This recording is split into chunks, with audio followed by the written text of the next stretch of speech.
Nope is practically a near perfect balanced film of both entertainment and drama, and mixed in with a familiar Bond element.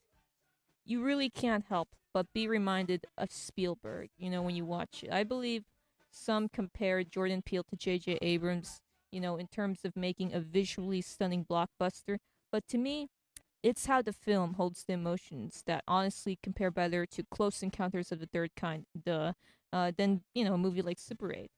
I also dug that Jordan Peele essentially during, COVID times, the hard COVID times, gathered a small group and was able to make a thrilling film about attention, whoring, fame, sibling bonding, tension in the family, resentment, overall drama, and use all these characters to exhibit these themes almost effortlessly. You buy into the underrated actor Michael Wincott's. If you're a talk radio super fan like me, you'll recognize, his voice from talk radio. You got the character that Michael Wincott plays, the cinematographer character. He's smart, but he's cynical, but he's not cynical enough to deny the idea that UFOs are out there to be captured on film. But he's not, he's not cynical enough for that. But he's not smart enough to avoid being grabbed, too much grabbed by the impossible idea of capturing that magic shot. So, I absolutely adored that moment, and I loved, the Kiki Palmer and Daniel Kaluuya's relationship. I thought that was, just wonderful. You don't see. I mean, Jordan Peele was right. You really don't see too many sibling bondings in film, and I wish you did. But I thought that they were great together. Perfect chemistry, if you ask me. I really liked Brandon Pereira's character. Just sort of in a way represents the audience. He's like he's being absolutely down with helping these two siblings capture that magic shot. And he does represent the some of what paranoid folk out there who believe that UFOs are there to, probe your asses or whatever. But I loved it. I loved the opening, the horrific chimp tale told from Stephen Young's character, Jupe. Jupe should not have messed with Jean Jacket. He represents, to be honest, the attention wanting as much as, that motorcyclist character want TMZ wannabe r- bike rider. But the difference is that, Stephen Young's character wants to control the animal that is Jean Jacket because of trauma. Where Daniel Kaluuya's character, OJ, really just wants he wants normalcy, of course, but he wants to protect what his father has created, even if he had issues with his father. And I loved it. The dynamic between Kaluuya and Kiki Palmer's character, they speak to you. Anyone who's close to their siblings knows how to commit to a great handshake move like those two did. I mean, maybe not on that level, but it was spectacular. And even talking about Nope excites me enough to want to rewatch it. So I absolutely adored it. And yeah, that's my reflection on Nope.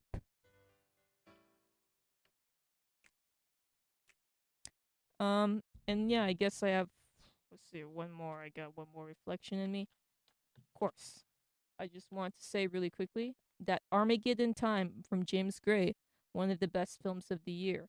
Mark Maron, he paraphrases in this interview with James Gray, which he did, which is incredible. You should check it out.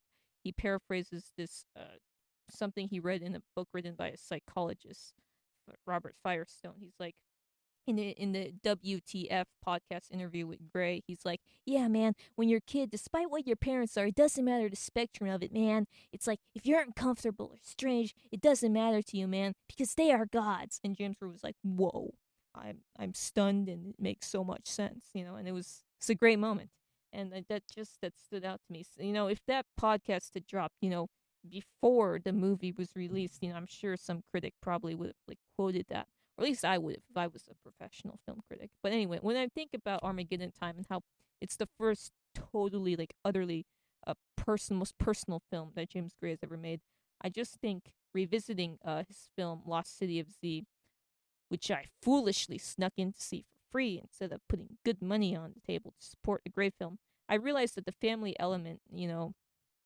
you see in his other films, they stem probably from his subconscious, or maybe he does it consciously. I don't know, But it doesn't matter whether it's about Armageddon time, private school in Queens, and Strum in the family, or storytelling of familial legacy like he does with Lost City of Z. It doesn't matter. It's all about family. It's all about family. And I absolutely loved rewatching Lost City of Z, and I loved Armageddon Time. It's just a harsh film, but it is, brilliant, and it is honest, and it's not a white guilt film. It's just an honest film, and it's nice when someone does an honest film. And I know I don't know if he cringes when someone says he's brave for making this film.